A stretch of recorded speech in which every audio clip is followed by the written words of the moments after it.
with you. The minister made a presentation to me and my team, and I was worried. I was really worried about the situation. But coming down to see things for myself has made me more worried. Therefore, we'll have to go back and sit on the drawing board and see what we can do immediately. He may have mentioned that His Excellency the President is equally concerned about the situation, and he has directed the two of us to come down and see things for ourselves.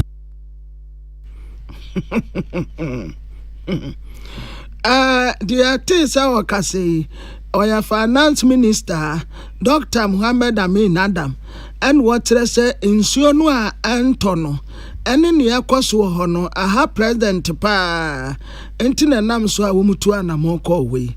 Honorable Brana Champo, your minister for food and agriculture, and one also Tresse A. Sisia the idea ya pao. Isia Saban Tuana Mo be a mantam. Now I'm said your man for to me, Enya and Suegu or no by swa. A bayre pa. The Ababi Huno, a Nemana in crime. Now to be almost a near report. Ansana farming season also be Shasiano. In your meteorological report, a chair said there will be this dry spell. But you say a bear, a bubeki, ama ababe or how Ediama a piafone. Into a free Bono East, Bono, Uti, and the 5 northern regions. A piafone do no. No by I say, a high Jane, you will be a fair Hajatukrum, a war Kintampo North. India, somewhere bar, it became, it was a yay a pine, the hair near Bois, a Piafo. Now, when you know by no, I say, and send a bay on Saturday day, a beco one. I will say it to me, Bois. Cecilia, dear, I hear it. Dear Tay, sir, or Cassay.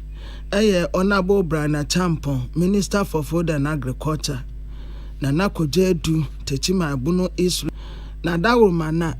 Mokwaya no amudi 2 galamse, mu takwa yegu no. Na mu fi se nsuo beto wa ho. Oyankoso. Bia mabra. Abana ya panyene swafo a wohwe atentene ne so ewo mayi emu yewura Godfred yeboa dame ede atudwa ese eba aseni ewo amansemu ena afempo no Ghana hase aseni efri bride no ebedi akonwa obenembo somemu fiempimi no ene aduno baako yade anani eku ho pa na sansemi okopapa emu ewo Hello FM kokroko dwumadi eso ebra na wone yenua Samuel Joachim Bokim etedwem etwetwe nkomo and what mu say Ghana say no yedeka $111 million a judgment debt yes yitua edema adwumako de trafigura na yura dame echechere said sasem no hia na ehia ne senka obeya manka Ghana obeyi enti efisa ekanase na so entimi ankwango yeyi engomatwetwe no sei enekofai your USBR and country judgment against the government of Ghana. A old judgment debt. It occurred in January 2021 before I appointed him as the judgment debt was in January 2021. Long ago, it decided judgment debts in Ghana by me NTI in Kakaka. I think last year we checked about 10 million or so. And the other figure for DHE now seeking enforcement of this. Of it. So it's the same old judgment date 2021. But the things that they are dangerous is from March 2021 up to date. There has not been a single international arbitration or local arbitration against Ghana government. We have won each one of them. International arbitration is 1 year lucky that's a good year.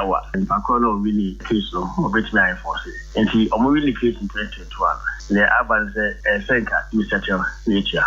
Because international arbitration, the answer, even whether it's local arbitration there, the man was final. And this is local case, the case in the normal high court.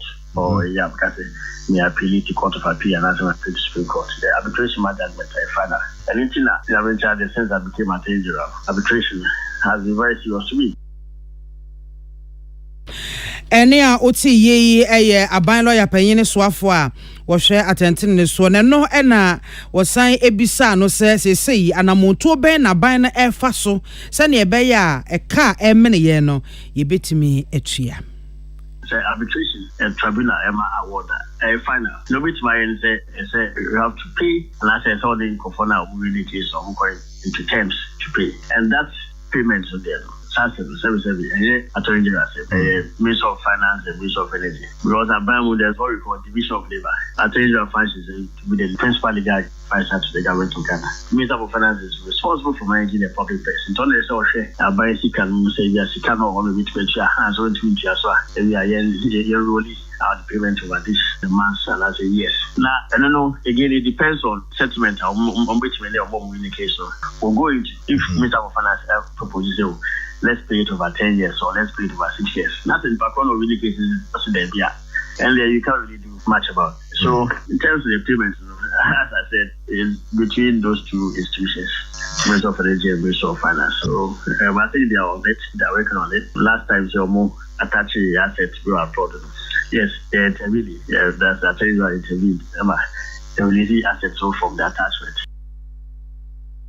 Ene a oti ye ban lawyer panyin soafo a wohwe atentene ensem so Yera Godfred yeboa dame one yenua bema Samuel Duakim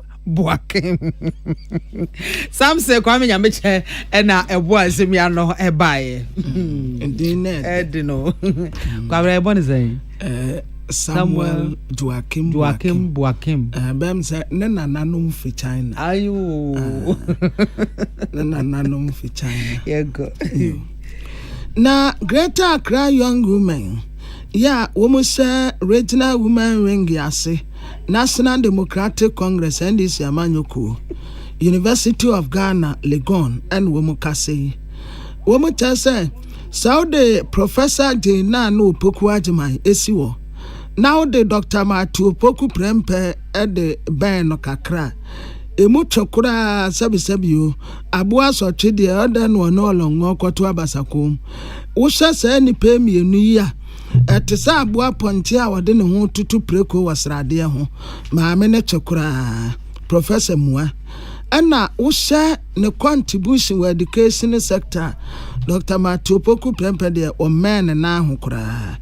Ena maame no nso obobew odi ne hu ni kata asese ne proye unya bi emfant tale no ebra woni peace news ekasa ewon nkran ha en wotre se Professor Nana Jenu Poku Ajima ne contribution ewo Ghana disuemu no etepa ntina wafa sa akonye so na wabona baso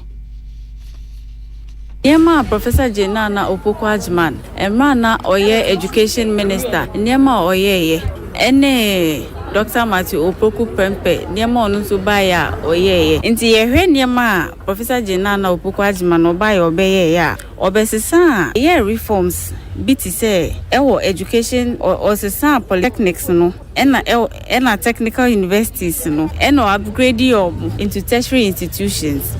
Dr. Matthew Opoku Prempe niema obeyeye brana oye education minister na entimi nsi yebo enka se obaye obesi school dan bi e ma Ghana ananso obeye bibi e de boa Ghana lemom keta ahihye eni proye ene foreign no brana oye education minister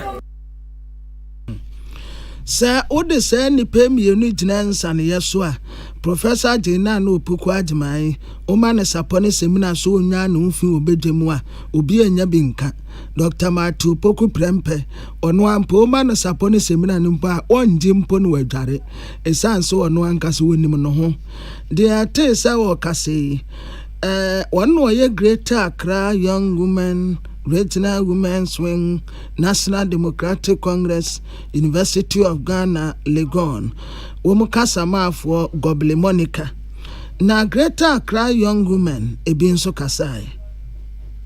Minim nentia they keep criticizing and say oya abrewa mo want abrewa no oya ejuma ukọ rallies na me asani nyama na ukosa yenhu ejuma bia. You can't compare her achievements as Minister of Education during her tenure to Napo because Napo has nothing to offer.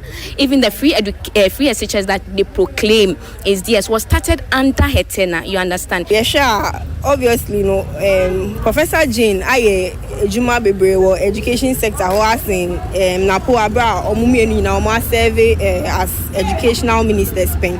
share enyoma Professor Jane wants me found to told the Napo has no value for the females in politics. Dear yate so kase a greater Accra young women. Yenya Prince Bafo Asamoah.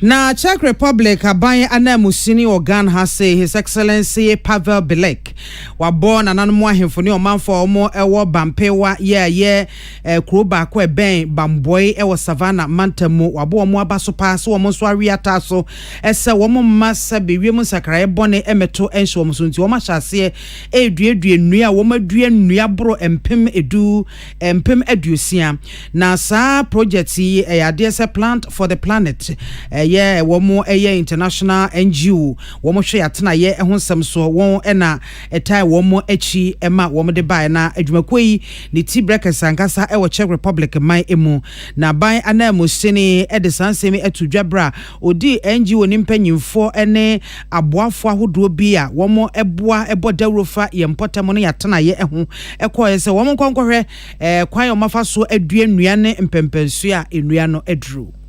So today we have here representatives of the Czech Republic, like me, in the position of the ambassador, but also I brought here the delegation of very distinguished personalities from the Czech Republic. One of them is president of the Czech branch of the Plant for the Planet. So this is a combined effort of the Czech government and Czech NGOs to care about the problem of the climate change and deforestation, because Ghana is facing a serious problem of the deforestation, which is not only visible but also people in communities. Na wowie ye na board chairman ya oda Plant for the Planet ano wo Czech Republic Yura Michael Horacek ono so editu dwase NGO no awiata so ombehwe aboa ama ensase a yasai no yede yabu munu yaguo ya galamse ama enei ewiem sakrae bone ba na ehunsunsanso bone eba yenso no wo mo behwe so omba ma famu de ediasi ano. We are thinking globally. We think it's now an important matter for the whole planet to fight the global warming. So we do plant trees in the Czech Republic, but we think it's far better to plant it in places where they grow faster and fight the global warming. And then, of course, there are many other things. We can support people in various parts of the world, including Ghana. And we appreciate so much when the local people subscribe to this project. They take part. They work very hard. We know that. We see the result. Na ne krakra mo na bampe wahene nana Dr. Agba Jaga ono so na otu anamo esre NGO ni se womo emra no meboa no mu nuaduanua nti ono so ensemo de tudwani Nansa bi mo be mfie nan ni na me hu se enam hia wo me area nti no nkola no atwetwa nnuane nyina edi ahyebidie nti ema me ko hu plan for the planet a mo Czech Republic se omo be forest ennua emedua nnua mame omo baaye ampa mfie nan ni no yatimi adua be 67000 ennua ama aso eye Czech Republic aban nan ni ama Czech Republic ambassador na etu ne nan efri Accra ene ne mpanimfo eye plan for the planet Ghana mpanimfo ebe hwe adwuma eye no in fact omo so be hwe no omuni age pa dwumadia ya di no eye bampewa ehene nana Dr. Agba Jaga nana yawo aboaje okumkom ana okumdom awo adas FM Kintampo na bo ansemi anobai na Chief Executive Officer ma Independent Power Producers Ghana Dr. Elikprim Kwabela Apetogbo on wakase wase obestre Minister of Finance and a Minister of State ewo Minister of Energy say asamu ma wate anu yanyusi yanua womuntu womun free sansamu a aya womu ka no yankote a na nenam de ubokra tem wo abaine Independent Power Producers no wɔn nyinaa ate wɔn ho ase ɛnsesɛ bi a akɔ so wɔn ate wɔn ho ase bibi ayɛ kama na no na papa ne kyerɛ sɛ saa asɛm no wɔn ka no ɛnyɛ no korɛ ɛmu wɔn nka saa nsɛm no wɔn ka saa nsɛm no bɛto abɔnten a ɛde pressure koraa bɛto wɔn so wɔn mi nni nkita ho wɔn mi nkɔ adwenkurom yɛn si egyinaeɛ adan na wɔba abɔnten bɛka sɛ wɔn mi esi egyinaeɛ ɛnyɛ saa na asɛm no teɛ ɛba saa no a na nkɔfoɔ de pressure ɛto wɔn so wɔde adesrɛde ɛma Minister of Finance, Minister of State ɛwɔ Energy Ministry sɛ ɛfiri nnɛde kɔ ɛmu obia nkɔgyina abɔnten nka sɛ wɔn ne IPP foɔ no ɛnya ntease a wɔde wɔn nsa ahyɛ ntease apam ase ɛmu obia nka saa asɛm no na saa asɛm bi ɛte saa ɛni hɔ. The renegotiation process between the government and the IPPs has not been concluded. The process in some cases with the IPPs has stalled since March and others June. It is inaccurate for the government or the ministers to be making such wrongful pronouncements. It is not fair to the process. It devalues the integrity of the process. Let's understand that these are very sensitive international commercial issues and should be treated as such. Dear Yate say Okase or your chief executive officer ma Independent Power Producers Ghana, Dr. Eli Prim Kobla Apetobo, Yenya William Gentu, Ena One Openi Etotin Enkomo. Na asembi esiye ewo kuntunse posi ni bi a otutu a ekoka mate ni bi na otrese transport ya transport fare na ebeto social media so no enkofuo bebre no akasafa ho se na posi ni pa nso wafro hye na tuaka uniska kan na dan na woni mate ni pepre so a metuo so asewisa na Peace News and security analyst Ora Franklin Leonard kasa ni yebisa nso opani asem ya uko social media so dia enam ho pa kofo ka ho asem se ebi kurati o posifo no kure bi wo ho a wo mu ya self defense ebia ni pa kro beto ahye no so a no wonu defend no ho mate ni nkwanse nkakrame vantefo besen nkakrama ana pure water robe wa bom tokuro na egum papers ne de omo de mu masters no omo kuta nkwanse no nti threat ba ya na mate ni threat na life wa enu nti obo ni tuo sei self defense nkwanse ne na nkodi bekuno ana de pote na nkamate and mate no wo bebo no ya obo ni tuo sa ni yentie de openi kan. He's allowed to carry his service arm. No, now the question is, even a no kuta no, any service arm no kuta, and now say any personal weapon no kuta. These are some of the questions that during investigation, no, it will come up say, okay, any service arm no kuta, and now say any personal firearm no kuta. So any personal firearm no kuta there, then he has no business really carrying it out during operations. And you say and the life no was at risk and no defending no using the firearm and they are protecting no. And as I will show you Ghana Constitution now, even though you carry firearms, are you required to carry it outside, and can you actually discharge the firearm outside? These are some of the questions that need to be asked. It's a very broad interrogation that needs to be carried out. And until say the investigation will be completed, police will give a full statement out. No, a bit dicey. Sebia meka sebia odifo no dibem.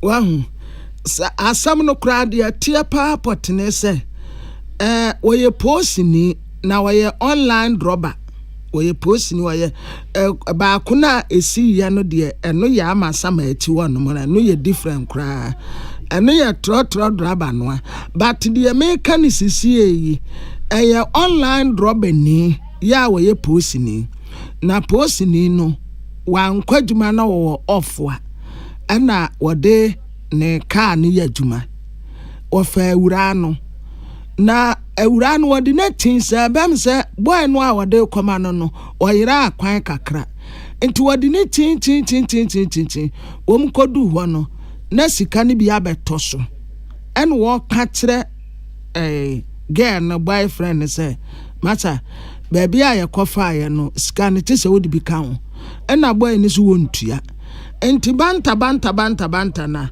ede etututu no ebaaye na asem ya ba beto abontin ya ye kirekire mu ya eye nua Paul Amensa Bonsu ene Franklin Leonard kasa hoe na wode adesrade ma Inspector General of Police Dr. George Kofu Dampare se asem a etise no eni kwan se omuda so omunnom asu konkosi ase na nokura bi edem bebi asase ye de to onso omude ato.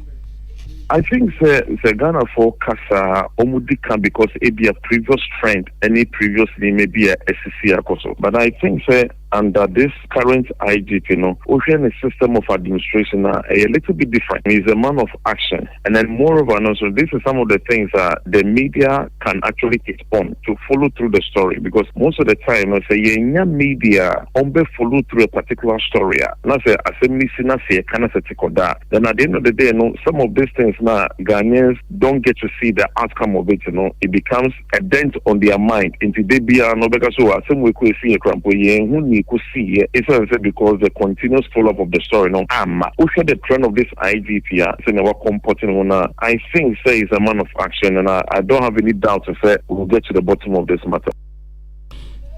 Yabedo asemnumu akwa kusi ase pa na enwati na wo sande bia to aso just recently na beto edwa se ye diminisi afo akogu boko ene ye treni wo mu na ye si treni amrante ne ye pa omofudua na omasi ebinom fom abo na omawura besi fom ye de enua bobo bia beti chese omu ye nkofo aso omu tisi polling station so omu ba basabasa ogbonu tue kura obepiti agu na samrisi afo ya asa omu ye training ena ora Franklin Leonard etrese eye pasa posifo abekasa asam no nya nokore en wo mu man nya saa nso na wo manfo gidi ewu mu no NCP enye very common or uncommon news I say that the most important thing is you bet me who no cry a woman, and in this instance when we say police ababe responded quickly say enye no cry. But on the other hand, if maybe in Central also feel say there's an element of truth, not say there's an evidence. This is something that we can also have an open discussion on, open dialogue about it. But it has impact in the psychological aspect of Ghana for one because citizens in him. But the fact that police it may be unknown term no so it may be yang tememufu no ma yakuma etuye any sure bebe mu say ye ba kwotwa ba to trust MBC no e ma so take kakra. Dear yate se okase aye security analyst Yera Franklin Leonard wani ye nua Paul Amensa Bonsu ya home kase bonus tia webi ebebe sisi a near the Constituency watch.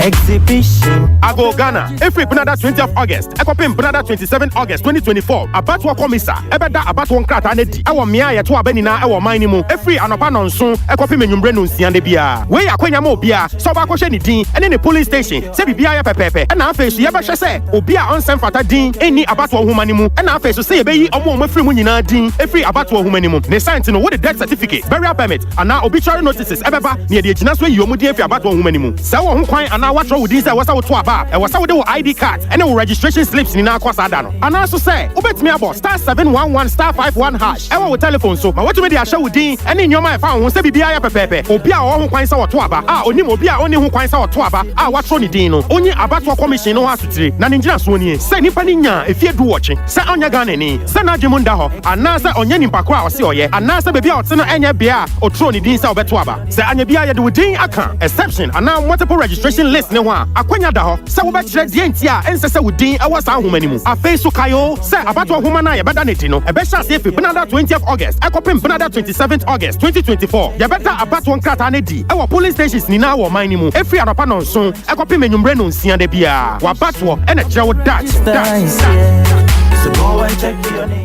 sɛ wakoma ho hyehyɛ wo anaa ɛbɔ periperi deɛ buroni kan hardburn no a ɛdeɛ ne sɛ woyɛ na sɛ woyam so atim nso wobɛpɛki na farmer Martin's liver salt ɛkyerɛ kwan ɛntɛm ahyia nsu agu glass mu ate Martin's liver salt no baako ano na wodi agum wobɛhu sɛ ɛhuru wɔ glass no mu na wanom Martin's liver salt yɛwɔ an orange flavor ɛna baako nso yɛ plain wonumu a ohu bɛtɔ na mmom ɛdi nanu na ho ntɔwo a kohu doctor. Tune it in, turn it up, Peace FM, and rip off the knobs. Tune it in, turn it up, Peace FM, and $6 million. I got a car, won't you? We're freezing real. So the birthday, what on the man? Oh, Bibini, Black Man, 2008, Yabeke. Obin Cassette 2008. Tune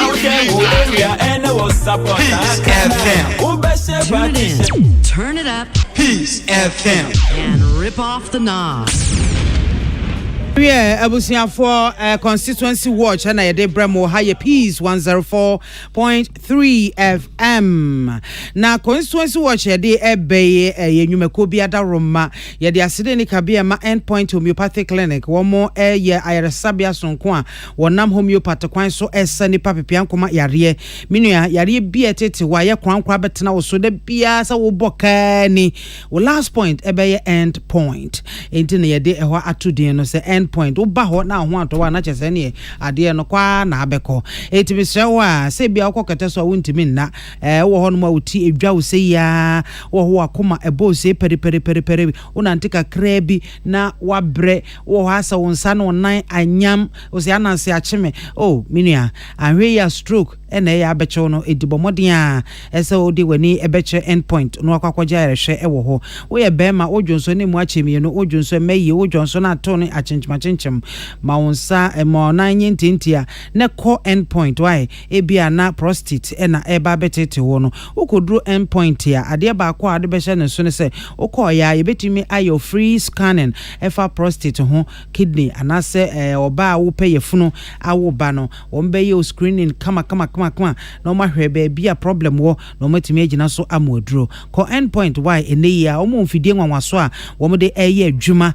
ya ebesa wo yade anaso wo hu yade no a wo mo de so aduru ena ebeka wo endpoint homeopathic clinic e won kran hase Spinters Road wo mo e wo Shell signboard Temanso Committee 25 ko wana so hotel no echipe ena kumase Kronom Aboahia or Angel Educational Complex no echi ubetimi ene endpoint edinkomo e wo 0244867068 ena 0274234321 the luckiest and yaba maboboa no we say nipa bebre no a ena luck e wo mo ho edu wonso ho no mo adakro na se wakotu ahu na wanya bibia chese wani na sa da so tumi sa lapaw kapre kure bi na ho bohu a wo bag nchen ba bi bo na 500 Ghana bi a wo de share ba bi 1000 bi a bobo share ba bi no wura fi kura no akwa kopieso no wani age anase bi a wo nipa dom emu na ye sinsin na nakon wo na aba besi uso utia yie bra ne beje e bi a chedi ahodo pi omu ahodo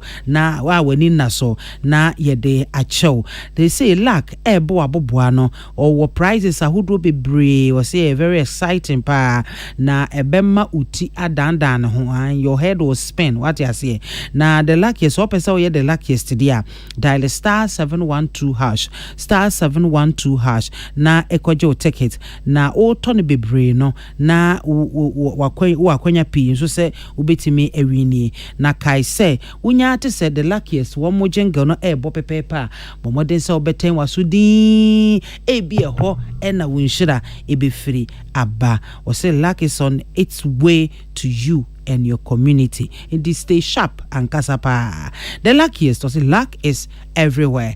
One endpoint adaroma ena woma kabumu esoya sena constituency watch jumedieno yede ababe somo. Ebusiafo yeda so ewapoye mantam emu na epoye mantam no womo mpesua makomako aduasa miensa MPP ekita duno enum ena NDC ekita enwotwe na emia bi ohon so a eye swing edane ko ha na adane akoha baby ti se asuojama baby ti se akwatia upper west achem upper menya krobo ayensua no fanti akwa north upper west achem ena afi akwatia abato empesua so sa empesua yi NDC timinya bonse mfie 9 tem na MPP susu enya mfie 9 bio na NDC enya nto edi adane sa na enei epoe mantem no yilo krobo abato empesua so ena yede yenketeke no akwa akosisi ekinken na ukopie mo yilo kroba enkura hodo bi ewo eye so menya otekpolu boti nkrakan nsutapon klo agogo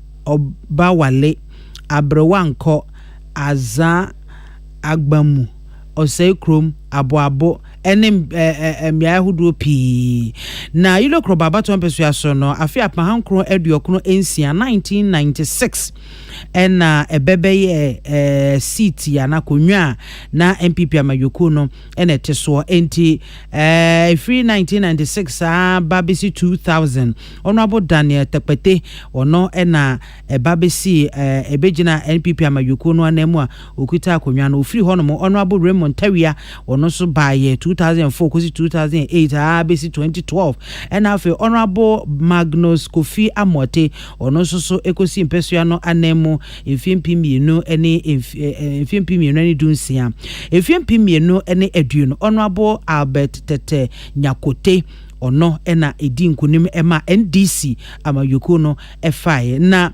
yera Nyakote aba efimpiemienu ene eduno abato no wonya mano empemeduno ensia oha edusienum 26165 ya wudi gunsani ene a eyo hamabupen edunum num echiripo ensia no nwotwe 55.68% ena Francis Jeche apete ya ono ginama NPP amayoko no nusu enyama no empem aduno ahangotwe aduno ngotwe 20,828 votes eno so edigu nsane no a ejina homa bupen aduanan echiripo miensa eni mienu 44.32%.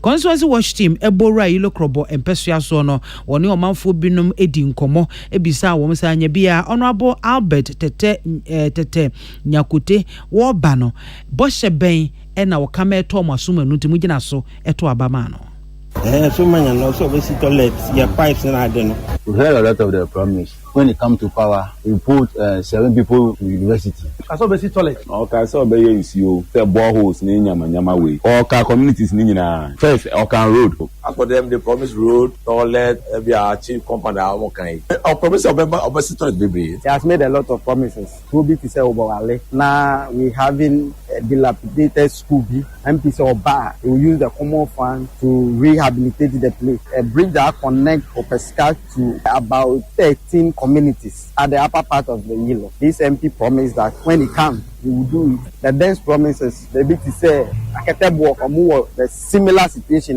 people big MP power MP or promises say Oba organize extra classes. I'm GHS4, ni SHS4. So mostly it's roads and bridges. He said he will do our road, our light issue, water, sanitation. Or say to about manual. Obe make sure say your law require our villages obey. Two also be 2 boreholes. Ewo Opesika, Obuale, Agogo. Ena Akon, Afeso obe promise say to about manual. Obey astrotef. Obe bois youth. Sa obey project. Say be a bibi here. You can't obey. Okay, say obey a quina access and obey my. I feel so toilet just a bibia ye here be a di tune anymore obey okay so obema ye scanner de didra promise ni bi o ma be brain o si obema ema sika aye di be ye adwuma obema youth na adwuma wa promise bebre enti we no emududu san watimi aye de aboamo for toilet me physical toilet no so ma wie e akutunya si hospital TV was CB ewa gogo and no go si chief compound ewa gogo kwa ko hu ni mani o fa akuse road so a toilet bi okwan no so bu komanya toilet ne nya true no so ye bubu a ende ejuma for omo ye hu ejuma ne mehu na me ye de meka but ejuma ne de untimi nya nyina ani pa no so the position or position yeah, toilet maybe wa kusi road ama isisi a me no kasa okay uko so manya ugome so be pipe amaye enu ye natural borehole enye pipe ya afi komi tunu borehole uko honuma wa the polytank esio bebre a obitimi abie nsu no wa uko a obi nsu a obia neba enu ma nse wa ye uko ye village honum so a wasi school dan apartment na de wo honum na toilet na ye si wasi ni toilet bi uko hu a ase akuko bo uko toilet ni mu agisa ukutu enu na ye si adwuma wa be nanso obi ankoso omuso omumpe wan tu boho bia wo bebia wanya kwan bia ama ye sika bia se ye fenye oh na never vote we didn't see any performance me wo gome me so abetu bi wo hono nti eno de metimi aka say why ade o the rules no ever say entumi anye we bebre ampa ma no current MP dey say at least the okay no at least why kakra toilet na one kind dey say wo me area proud I want me free wasi we afa na me commission.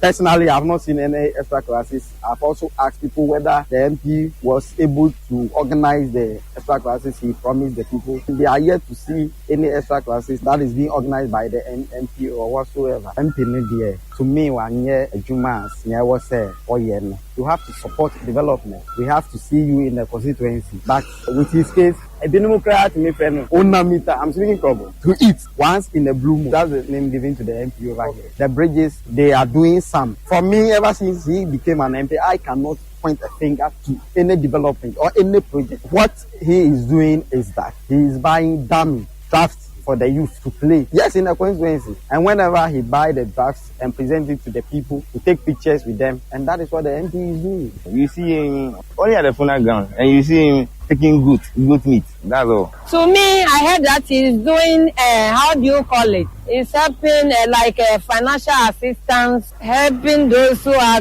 tertiaries and things. But to me, I didn't see anything like that. What I have heard is what I'm saying now. Current MP, I didn't see any improvement. Toilet at where? I didn't see any toilet. And some of our youth, when they need him, they will not see him. Nano ena Constituency watch team yenso yebo akire se nya bia samusu onye ye na bia waye anaso waye ena musu onye ya nkase ye de nikrotowisie di akire akwa na ne firi mobile ni Ipa 87,847 ene ye atemamufo ne adehia omo ewo yilo krobo abato empeso aso ene PSFM Constituency watch yilo krobo constituency anasa abato empeso aso ene ya bepim ye bepim wa ha no na hwe bedwane a owo mpotem hono nyamfo abet nyakote omanfo dodo na ebo na abaso se waye bi pa essence or opposition MP na so modern ba wa bonom eso mani ebi nso egina baby echese ho hwan wa mbeye hwe ni ohwo mo boso obeye no emu bia ni ho a watumi ayebi yehwe eye ekwa honsem enso honsem apomode honsem ehumesua afe emwa yede boa emebu ene omomokọ entoaso suku ena afe so yehwe niema bia ohwomobo na wantumi anye enso honsem bebia yede yani ekohu bi eye ogome brono a eno wasibia esomomanfo na ochese eyade a emusuo no watutu abula ena afe so boho ni bi ewo mia ni nkwase bebre titiriw eni klo agogo enso dia yede yani ehu ye apomuden ehonsem chip compounder yesi no so eyade a wasisi bi ewo nkrase ni bebre a esom omanfo ewo honom a klo agogo important mu ni nkrase mu no eno so wasi bi honom a yede ye ni hu ya esom omanfo nesefo ewo mu afi oba eye ehumesua enso akade a eyade anam ne nsaso mode mwa bebre akosa ebiaye honom na wasisi school adan ede bungalows a achechefo betenemu edi aboa omanfo echese ohye bose obeye extra classes edi ama BUC for ampa omanfo ni bi dia dance se omoma enya hu akwanya ebi so chese ho hwan onye hwe eye extra classes na nya ade a na hye bedwani ehye bo a wadi so yehwe afi emwa ode boa yenuanu ma omokọ eye entoaso suku anase tertiary school yi bi to say Poly University nursing training college of education ni ekeka ho a eno so omanfo di adase se na hye bedwani abon homo ewo sa efa hono mo afi mebu adwuma na afi so ma yɛboa mo adwuma mu ni ade ade sika ɛson wɔn ase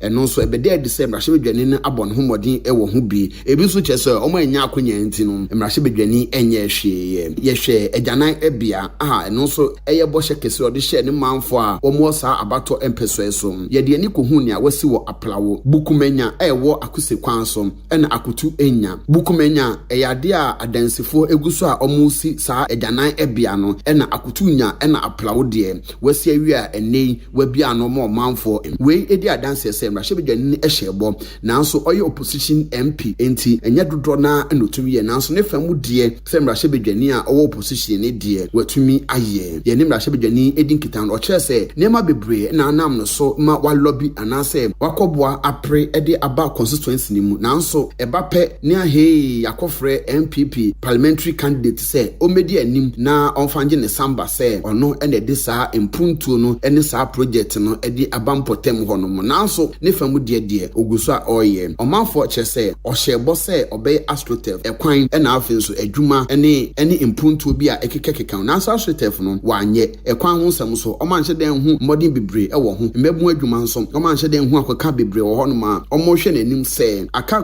kuma bi ne ɛkɔkɔto aba mmarahyɛ badwani ɔnkeka ne ho na ɔmfa saa nneɛma a ɔbɔ ano ba sɛ ɔbɛyɛ wɔ mpɔtam hɔ no watumi ayɛ ne yɛne mmarahyɛ badwani edi nkitan no osisu dua sɛ wayɛ ne fa mu deɛ ɛgya nipa bɛyɛ bi wambɛyɛ ne nyinaa nanso brɛ ɛdɛ yɛ anim oguso abɔ ne ho mmɔden sɛ ɔbɛyɛ ne yɛsɛ fata ɛne bɔhyɛ ɔde maa ne manfo no wayɛ mu dodoɔ na ɛde ama ɔmo na ɔhwɛ anim sɛ ɔmo to aba nso a ɔmbɛsan ahye n'animnyam biom na bɔhyɛ ɔde hyɛ ɔmo no watumi ayɛ ama ɔmo. Wei Constituency Watch Team na yefiri ho pepepe na esan ko manfo ne nche na yebisa senti no 2024 aba ye ba beto no edien na mo hwe ho na motimi ede akwa akoto aba youth no ejuma na epe ni odi company bi weba ha no ayebe won say ejuma wa ha a youth no metimi anya ejuma na say akobolo nkitin ni kro no nyama no bebre betimi ajai 2024 is wa ma promise says oba obema companies in kakra bi aba ha no te no so na ehwe ni ye hia MP a ukọ no wona su kire na obeboa mi hia MP obeboa youth ano obegada amanfo so bia na mu hia wa ya amam mu problem ni dia wa ya amam sa MP no ene ye pe ene MP obeye kwan na obeye so bia moment am we hia mo na wa be yama mo oh say promise in the go how be promise on ye say promise in the yempebium yempe obi a we kase me we ama oba so on nya ni o ye no ene yempebium ente nipa na obetimi aka awa ye no ene ye hia no who can bring development to our community, who can bring job. Our here without our jobs, no job again. Only the work in the town is only driving. Apart from driving, unless you are an artisan, like how I'm an artisan like that, an IP who can do the better job for us. We need a job. They should try to help us. And now youth also, they need a lot of work. They are not doing it. We expect yes, and to stop stealing, go here and there, do drugs and seriously. We don't have any factory here. Yes, sir. So many proper, we don't have any factory. As I'm telling you today. I think I saw we engage them in work.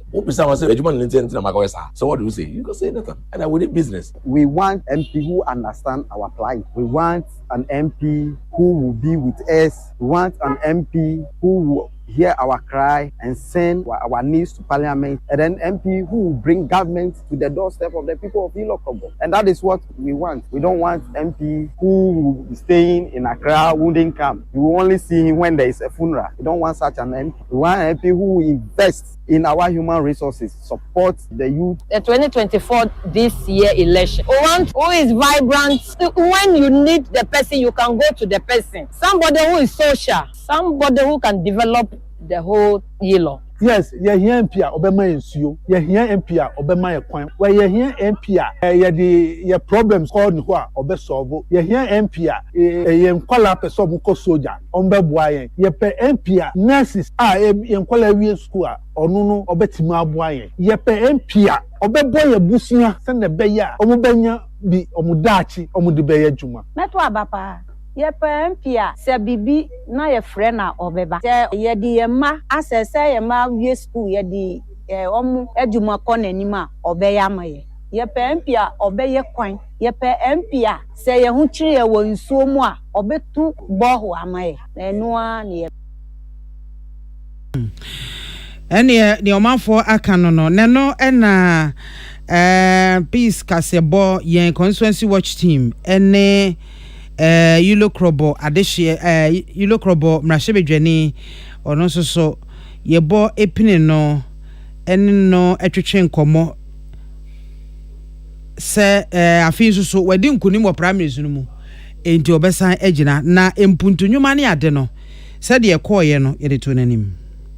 One of the problems we have in Yilo is with bad health and educational infrastructure. And I can tell you that in the upper part of the constituency, which is about 60% of the constituency, we don't have a single doctor. So if anybody has a problem in, let's say, some lazy, a pregnant woman is going to give birth and then some surgery has to be done, we'll have to move the person from some lazy to Agogo to Koforodia. This was one of the major problems that we've had in the constituency because we don't have any doctor, we don't have any surgery going on. And we have one health center in Agogo which has space, and the plan was to develop a theater and a maternity ward. So that was one of my key promises for the upper part of the constituency. And I can tell you that I have not fully achieved it, but today there's work ongoing. One, there's no water, and I lobbied and advocated to connect water from the university to the district hospital. When it comes to employment, I advocated for the construction of a 1B1F. And I did all the preparatory work. I met the Turkish ambassador, we discussed that I needed to have one district, one factory, because there are some exemptions. The minister promised to do it. Unfortunately, he wasn't able to do it. But what I do is, if you have a group of people who are interested in starting a business, I've helped a few people to say, okay, I'm giving you capital, I'm spreading this capital between maybe 10 of you, and then you can also assist others. You know, it's difficult in opposition to provide jobs. But my vision is that if we have, and surely John Mama is going to come to power and I'm going to win my seat, we can look at how to go about revamping places like Akosomo, Joapon, which provided the bulk of people working in this constituency. Yeah, when the two Joapon and Akosomo were operating, most of the workers came from Somania. You see them lined up in the morning waiting for the buses to go. So it's something we can explore to see how we can partner, even if it's a limited liability company, can we give some exemptions and have this business going? At least then when we do that, we'll get jobs. I've also been working on the cassava process. We produce a lot of cassava in Yilo. Yeah. I got all the proposals done. I'm waiting for partnership to be able to set up a factory in the upper part of Yilo, a processing unit, so we can process gari, starch for export and all that. So it's also one of the things I'm looking at. Then the government set up a mango processing. The mangoes processing factory is just an empty room with a very big signboard. So you get the impression that there's something going on. There's nothing happening. And I took on the trade minister to make sure to provide we produce a lot of mangoes here too for export. Blue Sky comes to buy directly. But I think that when we process here, we need hands to have the processing unit. Had a firm promise, somehow it didn't happen. So these are some of the things we are doing. But when you go to also the upper part of the constituency, a place called Nyaben and Obonkoko, so there's a river called Pompon. So when it rains, one part of the community cannot cross to the other, and the school is in Nyaben. So once it rains and the stream is full, all the children from this side will not go to school for that. I've constructed a bridge over. All I have to do now is to put these rails, but the students are using it. So these are some of the interventions that I did in education. There are some very bad roads, like from Buti to Akou, very bad. So I was waiting for the government to try to do something. I filed a question and I was supposed to visit with the road minister.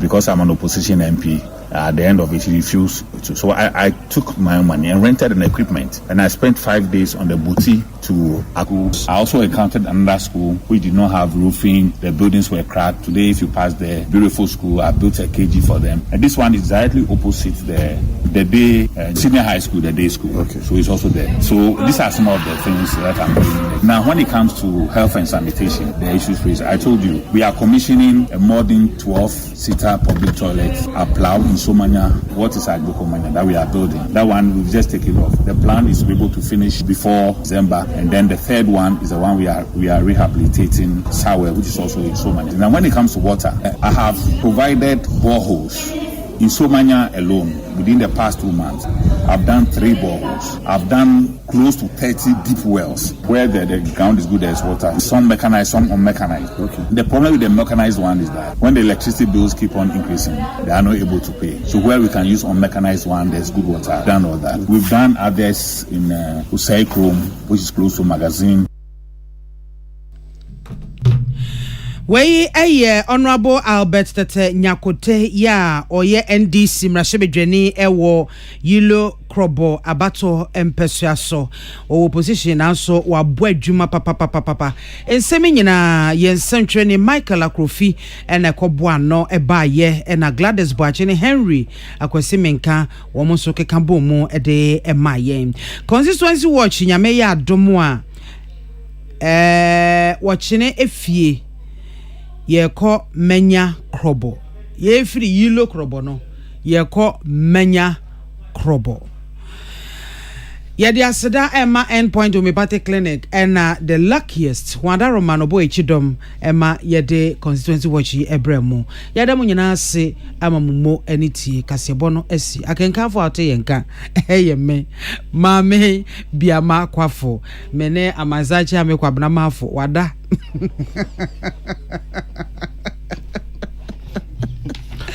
Otongo Memphis Dama MTN. So as MTN kuta 4G plus kuta fastest connectivity as our highest internet speed.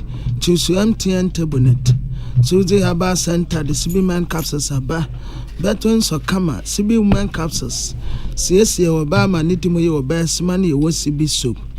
Said to Mekoya Dauru, my friend was 0247111671. Me mind kwaso ewo ni tefem bia ma akotoa so ho abekun Santana betna se wo KFM ente bia sports fo no betna se no entertainment ewo ho yadamase ama monity Peace FM and rip off the knob. If home is where the heart is,